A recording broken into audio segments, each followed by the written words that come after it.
So if I were to ask you the question, give me a definition, a running definition of what is davening.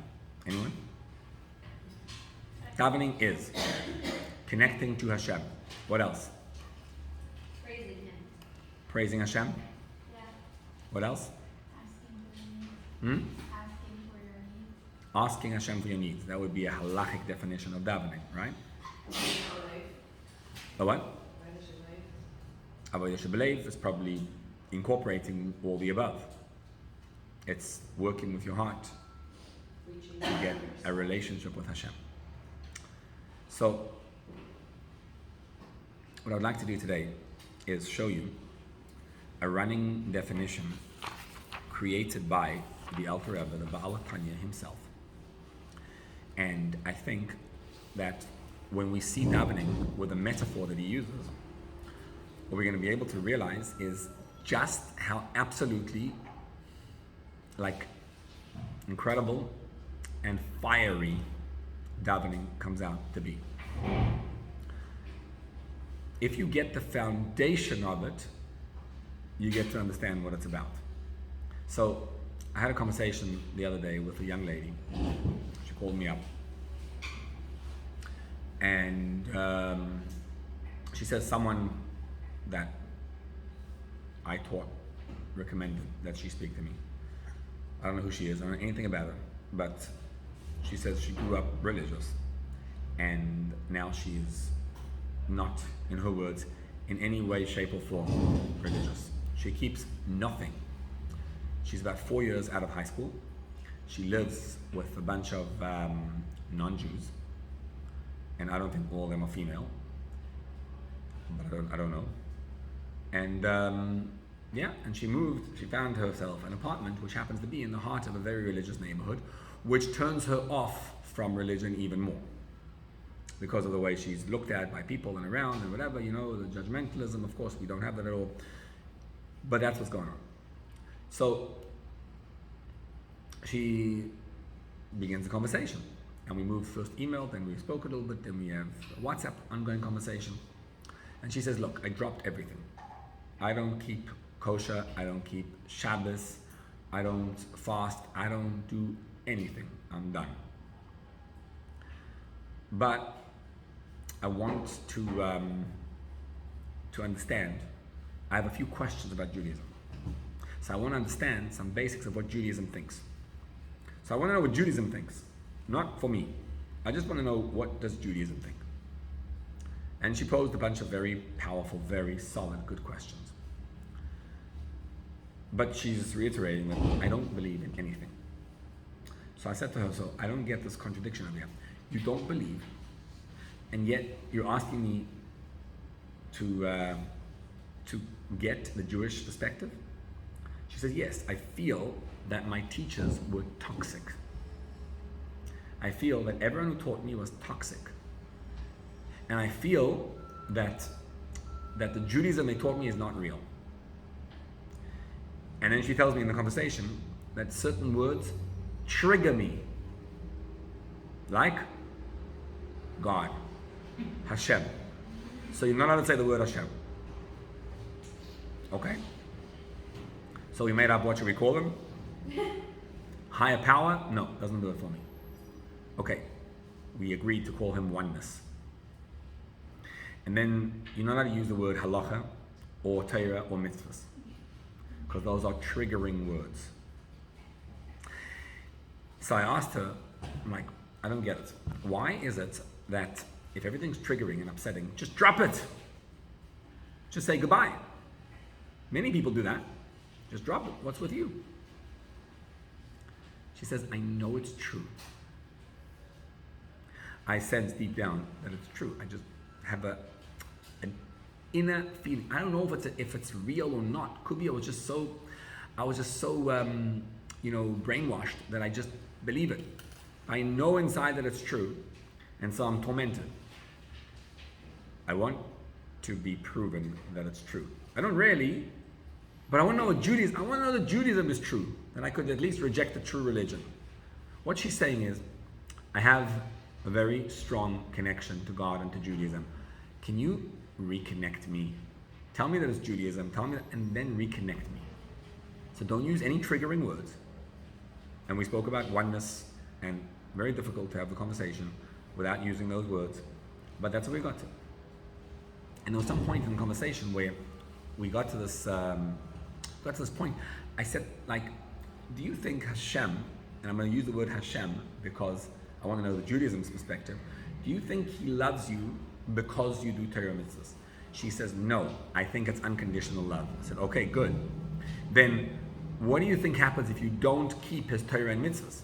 She says, you go to Gehenna. You go to hell. So that doesn't sound too unconditional. She says, yeah, we were told it's unconditional, but it's not really unconditional. It's actually conditional on your fulfillment of Torah and mitzvahs. And that's what's bothering me. I said, great. How about this? Are you aware of the first Rashi on the entire Chumash? What does Rashi say? Now Hashem created the world bishvil Yisrael or bishvil Torah. It doesn't say for Jews who keep Torah. It's for Jews, period. Also for Torah, period. Not Jews who keep Torah. Even Jews who do not keep Torah, Hashem loves them. Hashem doesn't love you because you keep anything of his. He loves you because he loves you. And you don't go to anywhere, a Gehenna, because you don't keep Torah and mitzvahs. Got it? She's like, wow, that's incredible. When I felt like this energy, and I really felt like wow, like something was released, that toxicity and that triggering energy, something was released for that moment. That's what it felt like. Now, she's going to come back. The answer is, she says, okay. I said, that's it, all your questions are answered? She says, yes. I'm like, okay, for the next week, until we get back. But it's amazing. Something gets released when you feel an energy, and that's what we're aiming for.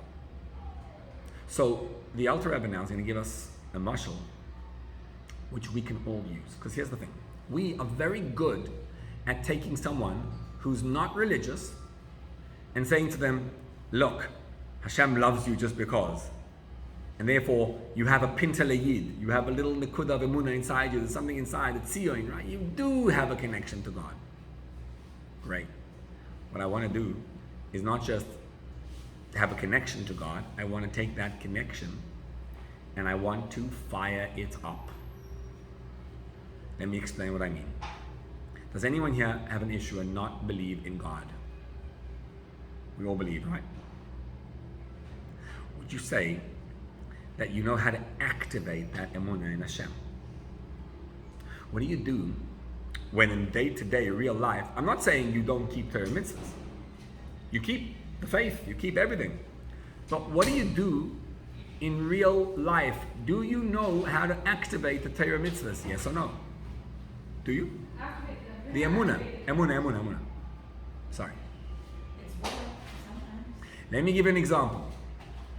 Do you ever feel indecisive? Like you need to decide, where should I go live, work next year? Where am I going to go find a shidduch? What should I go for? Or there's different options, opportunities. And nowadays we have a lot of them. And that's not good. Because the more opportunities and possibilities you have, the more crazy you go of which one should I take. Now, at that same moment, do you have emunah in Hashem? Of course.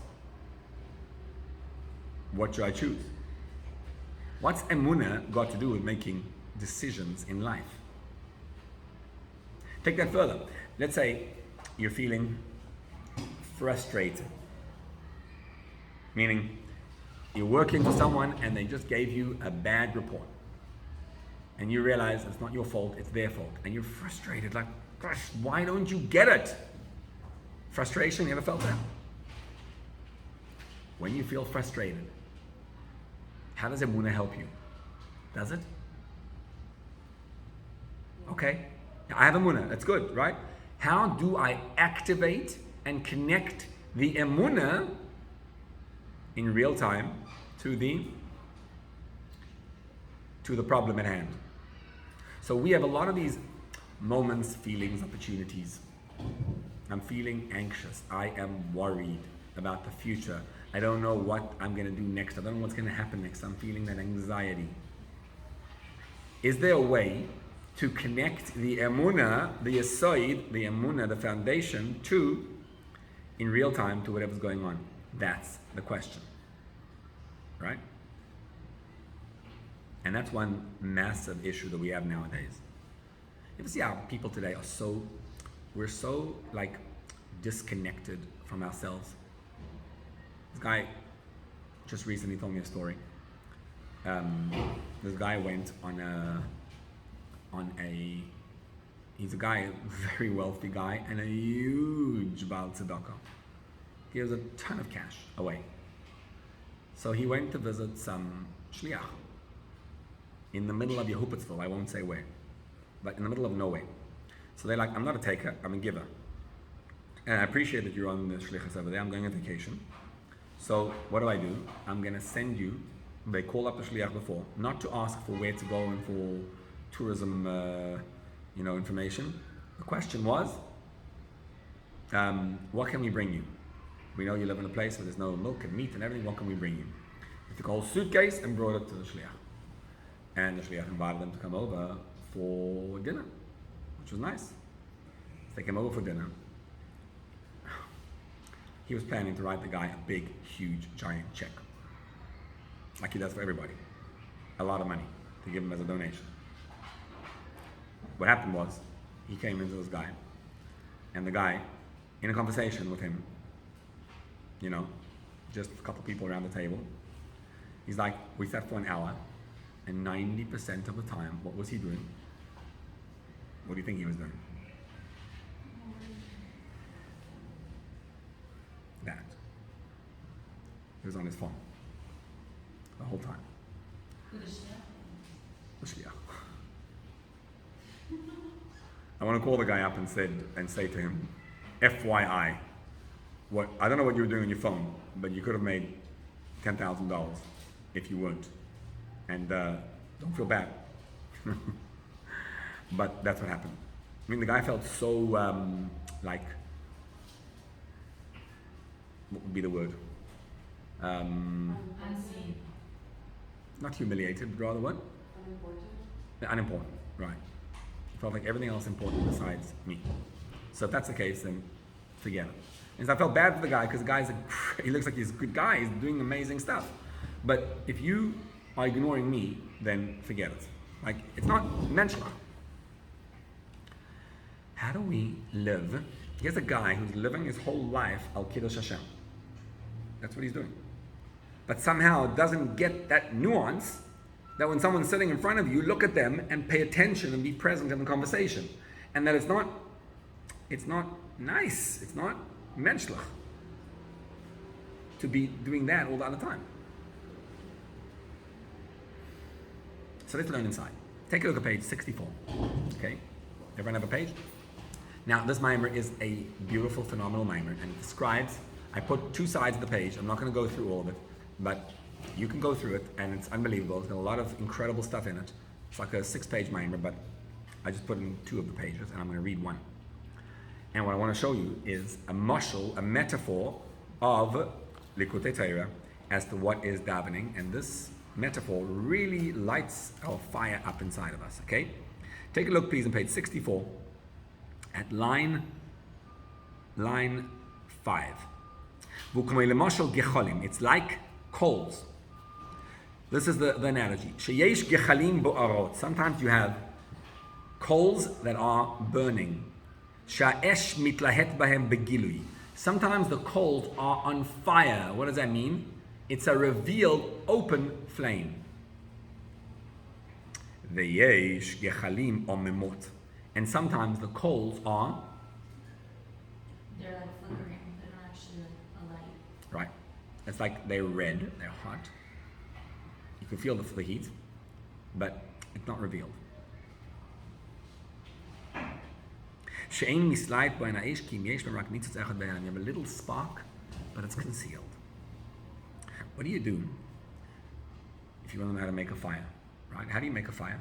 Perfect for Lag Boimer, right? How do you make a fire? So you have this like coal. you get it hot, and then it's red, and you can see it's red, and maybe you can see a deep down a redness, but now you don't know what to do. So, what? You fan the flame. If you ever have chas v'shalom, God forbid, a fire in your house, sometimes you think to yourself, what am I going to do? A guy whose house burned down once told me that the fire, something caught on fire, and the curtains of the house caught on fire. So he was very confused, and like, what do you do? So he walked over to the window, and he opened the window, because he figured that the fire would go out. You know what that does when you open the window? It burnt the house down. Because the surge of oxygen fanned the flame and then burnt his house down. So in a positive sense, when you want to make a beautiful bonfire, a warm, glowing bonfire, what you want to do is ignite the flame. Light up the little spark that's inside there. How do you do it? You fan the flames. Exactly.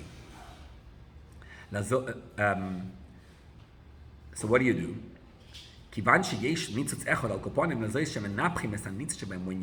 When you blow on the spark, then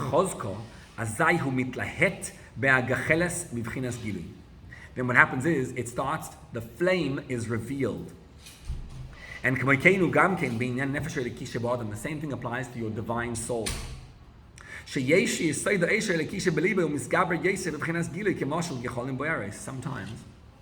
the fire is gechalim bo'arot. What you want to do is, you see some people have a passion for Hashem. They're connected. And that's amazing. You see the emunah written all over the person. But sometimes sometimes the godly flame is just hidden and concealed. It's like coals that are mellowed. They're not revealed. There's only one spark and it's concealed. Are you with me? The line begins yesh bohem. Not 10 lines in. But here's one thing I'll tell you. Every single Jew has a nitzutz. This young lady, she may not keep anything, but her spark is a flame, a fire. But it's deep down. What do you want to do to her? Fan the flames. You want to blow on the flame and you want to reveal the flame that's inside. That's the challenge. How do you get the flame that's inside? How do you fan flames? We want to apply this to ourselves because we all believe in Hashem. Deep down we have emunah, but that emunah is not useful to us. What you want to do is blow hard. Fan. Then it's able to be revealed. What you want to do is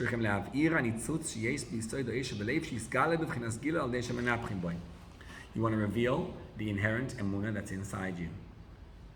That you should be able to work with the emunah. And what do we do as a result? Who calls Seder Atfilah? That's what davening is about. So let me explain this. There is a pasuk. Remember this pasuk, which we learned a long time ago? It says, it's in next week's parasha. Ve'afu eser nashim lachmechem betanur echad. 10 women will bake bread in one oven. Remember the context? What's it talking about? The Teichacham, Golus, the curses. It's rebuke. It's saying things will be so bad that 10 women are all going to have only one oven to bake, and therefore there won't be enough bread. What a curse. But it's in 2 weeks' time, Parsha actually. But no, next week, probably. But the Alter Rebbe doesn't like curses. What curse? So let's reread the pasuk. Echad, what's echad? Oneness. Hashem echad, right? What's tanur echad? An oven of echad, of oneness? That's the spark inside you. Every single Jew has a tanur of echad, a fire of echad raging inside his heart. But it's hidden, it's concealed. It's called the pintalayid. You have it inside you. You have emunah, you're connected. What you want to do now is this. Wait, so we finished the lesson? How does that? Okay. What you want to do is, you know how in my home, my job is, lately, to put the soup on the blech, on the fire, before Shabbos. It's ready made. All I got to do is right before Shabbos, put it on the blech. Heaven help if I forget. But how do you put the soup on the fire? It's not that difficult, I'll tell you. What you want to do is, there's a fire, you move the soup, you've got to attach the fire to the soup. That's easy enough. When you have to do it in your soul, it's a little more challenging. But it's the same idea. I have a fire inside me. Fan the flames means to bring out the fire, to put the food on the fire. So in that analogy, what it would mean is, your 10 women should bake the bread on one oven. What's your 10 women? Your 10 koiches hanefesh, your 10 faculties. Why are they called women? Because a woman's a recipient. They receive. Where do you draw your emotions and your intellect and ideas and perspective from? From something inside you. Right? You see things one way, therefore you express yourself in a particular way. You ever been frustrated? Why are you frustrated? Because you're sensing something in one way. Anxious, scared, indecisive, worried. Those are all perspectives that we have inside. What you want to do is draw the perspective from within the fire that lies inside you. Pasuk 2. Shema Yisrael, Hashem Elokeinu Hashem Echad. That's the fire. When you reflect on that pasuk, on that verse of Hashem Echad, what are you doing? You're saying, there is a reality. The reality is, well, it's not what you see. What you see is a simulated reality. And there's a depth behind it all. There's a real truth going on. Are you in touch with your own inner neshama? Are you in touch with your soul or not? When you say Hashem Elokeinu Hashem Echad, what you want to do is light up the flame. So, right, there's two parts to it. Part one is the flame is there, light it up. Part two is the 10 women should be baked on the oven. So basically I want to have a flame, light it up, have the flame come out, and then I want to make sure that the bread is on the fire. How do you do that? Part one is you daven. When you daven, what you're doing is you're expanding and expressing and blowing on the echad, which is intuitively and inherently inside you. And then comes part two, which is now put the woman, which is the perspective, on the oven. Let's read inside. How does davening do this, right? What's davening got to do with igniting the emunah? Do you feel like davening fans the flame of your emunah, doesn't? Here's how you do it. Davening is a contemplation. Vehu kol seder atfilo ad kriyashma. Shu misboinen bigdolosa yisborach. You contemplate the greatness and the wonder of Hashem. Eich she'amar v'haya olam omer ve'oseh. Now, what does that mean? Baruch she'amar v'hoya olam. See, there's two ways to explain that. Baruch she'amar v'hoya means what? Means, blessed is Hashem, who said, and the world came into being. Yeah. How does it make you feel? Thank you, Hashem, for making the world. That's not a fiery love. The contemplation is the opposite. Remember we discussed? Baruch, I draw down. She'amar, he said a few words. And with those few words, ve'haya olam, the whole olam, the whole concealment came into being. The whole world is nothing when you compare it with Hashem. Hashem is unlimited. So creation of the world is like an afterthought. You get it? It's not that Hashem said, okay, let's make a world. Wow, we'll make a world. It's so important, it's so difficult, so much. And he spent his whole life making a world like you would spend your whole life. Imagine you had to buy $100 million real estate portfolio, and you were buying it, it would take up so much of your time and effort to get it. Hashem makes everything in the world. So you would think, wow, it's amazing that He makes the world. That's not what Baruch Shem Ha'olam is. It's the opposite. It's that this whole thing is nothing to Him. He just Amar Vaya Olam. Now, why is that important? Because every time, imagine you're feeling worried, anxiety over something that's about to happen. In order to overcome that anxiety, the first thing you want to do in the morning is realize Hashem is the only real truth.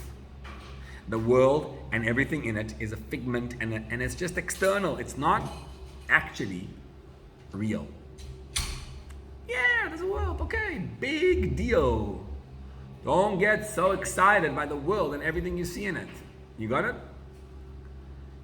So look, let's read on. That's what are you doing? You are blowing on the spark. That's what you're doing. You're illuminating it in your heart. And then when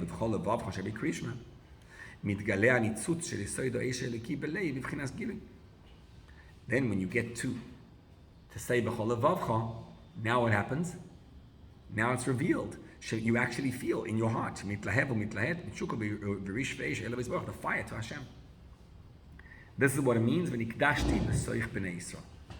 Hashem says, I want to become holy, but toich b'nei Yisrael. What's toich b'nei Yisrael?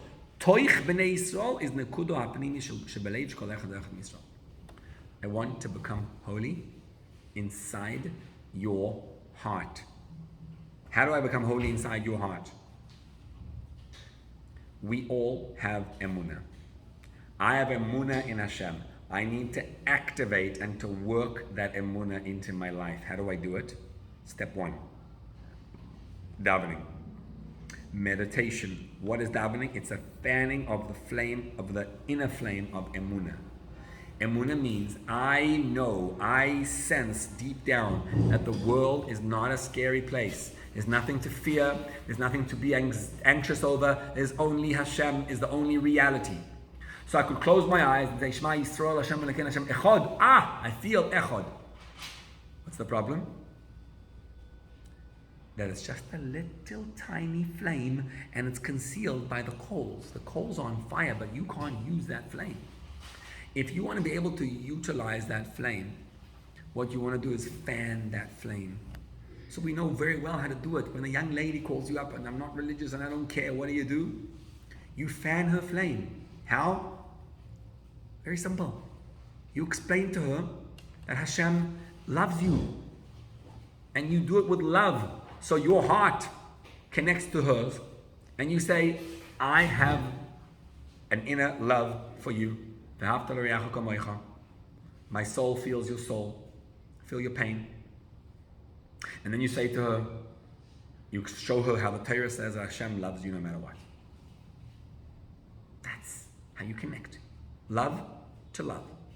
And you reveal her heart. And how do you and I do it also? Because we have emunah inside, but the emunah is not revealed. So emunah says Hashem is real. What do you want to do? Fan the flame. How do you fan the flame? You meditate and reflect during davening how Hashem is unlimited. How Hashem is it. Wow, God is just unlimited. And then you look at the world and you realize that the world is a figment of Hashem's imagination. Well, yeah, He created it, true, it's real, but only it's just an afterthought of Hashem. And what that does to you is it prevents the fear, makes you daring. I have a guy, he's worth, I don't know, a lot of money. And the guy tells me, he says, I am emotionally retarded. Meaning, I don't care. I can talk about $100 million and make a deal without blinking an eye. I could lose everything, it doesn't make a difference to me. I just do it. I don't care. an amazing kind of trait. Imagine you could do that the same way. Imagine you could live with that sense of the world doesn't faze me. Nothing that goes on over here fazes me. That's what davening accomplishes for you. When you start your day with davening, what you're saying to Hashem is, Hashem, I feel connected all the time. Every morning when you wake up, Emunah is built in. Emunah needs to be worked. The same way you need to eat in the day because your body needs more energy, more fuel to convert to blood, and you need all those proteins and enzymes that are in the food. You need the contemplation every single day because the world's going to bring you down. And what you want to do is be able to experience and feel the connection to the divine, the connection to Hashem. And so I meditate that the world is actually not so scary. The same, that's what all the words, we're talking about words in davening. Yehalalu is Shem Hashem, ki hu tziva v'nivra'u. Hashem commanded or connected. It doesn't say ubra'am and he created them. V'nivra'u. What's v'nivra'u? Then they happen to come into being. So our world is scary, right? Imagine you walk over to someone who himself is this huge guy. He's like worth hundreds of millions of dollars, $1 billion. And you walk over to the guy, you see everyone gets like intimidated by him. If you daven and you meditate, the whole world is bubkes, there's nothing. You walk over to the guy, hey, the energy is, let's just chat. I'm not intimidated by you. You know why? Because what would happen if you yourself had $1 billion in your account? When you walk over to someone and you ask her, would you like to light Shabbos candles? Are you intimidated? Sometimes. Usually it's like, no, why not? Because like you're asking her, right? You're soliciting her business. Isn't that true? You're asking her to light Shabbos candles. So you're asking her to do something. Could be a little bit intimidating. Yeah, but her answer doesn't really matter. Exactly. Because you're like, need to light Shabbos candles. You don't want, don't. It's for you. I'm helping you. Imagine you go over to a guy and you're asking him for, I want $1 million. Is that intimidating? Probably. But what happens if you yourself have $1 billion? So why are you asking him for $1 million? You want him to say by lighting Shabbos candles. I want to do you a favor to give tzedakah. We want this. They need tzedakah. You have the power, so why don't you give? The intimidation comes when you feel lacking. But if you daven in the morning and you feel a wholesomeness and a completion from Hashem, then you're not lacking. Here's what davening does. It makes you less scared of everything that goes on in the world, less afraid, so that you can feel more connected. The more connected you feel, the more power you have.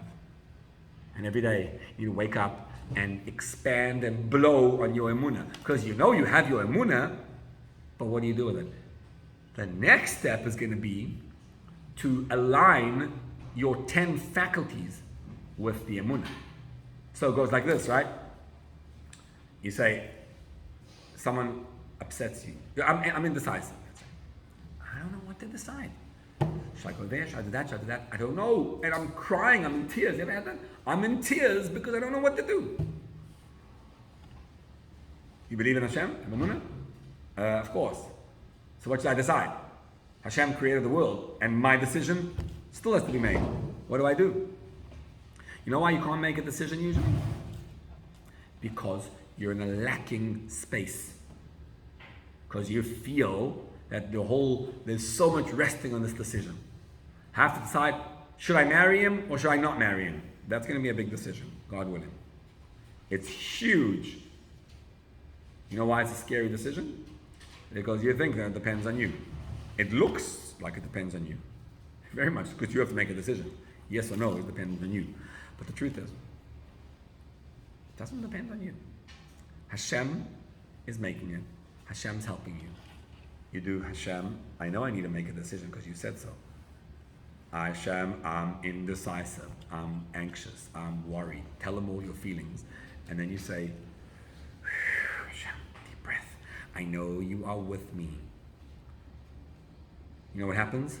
You align your Eser Koiches HaNefesh, your faculties, your real time of what is happening, you're feeling in real time with your inner neshama, your inner soul.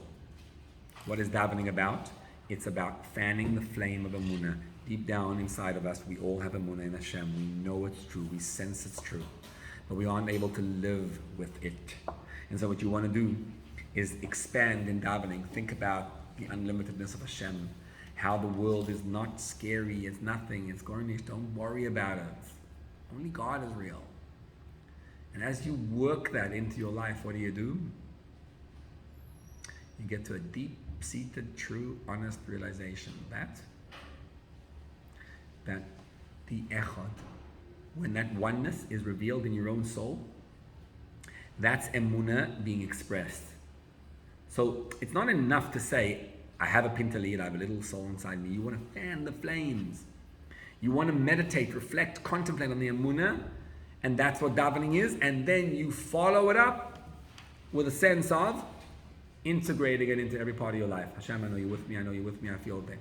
Does that mean you don't have to make a decision? No, you still got to make a decision. And you still got to approach the guy, not be intimidated, and ask him for whatever money is needed. But the second you're not intimidated, the second you flip the conversation, what just happened? When you're in a good space, it's much easier to function. So much easier to function. The difficulty of functioning is when you believe that you're taking it on yourself. So here's the davening part. I was at the oil yesterday and I saw by the Rebbitzon's cave over there was a lady and she was crying. I felt so bad for her. I don't know what she was asking for, but it must have been pretty intense. And she was crying and crying and crying and crying. She had like a 10-year-old daughter next to her. And she was watching her mother. I don't think she understood what she was crying about, but it was serious issues going along. And she finished the davening and she was still crying. And I was thinking to myself, yeah, the one part of davening that's missing, and I'm not judging her, I'll probably be the same thing, but let's just understand the facts. When you finish davening, don't finish with crying. Because if you ask Hashem for something, davening, I'm feeling that Hashem is with me. The goal of davening is, you can ask, and then the goal is to walk out feeling, Baruch she'amar v'yoylam, the world is nothing, Hashem is absolutely with me. If you asked Him for something, He gave it to you. Feel the wholesomeness of Hashem in your life. The more you feel it, the more your problems dissipate. So there's a little fan, a little flame of emunah. Emunah is the neshama feels at home with Hashem. It feels connected. It feels so good to be connected to Hashem. But unless you allow that feeling to express itself, it's going to stay a little feeling. And so throughout davening, you want to fan it, express it, and then in real time, work it into your life in real time. Hashem, I know you're with me. I feel the presence of God in my life.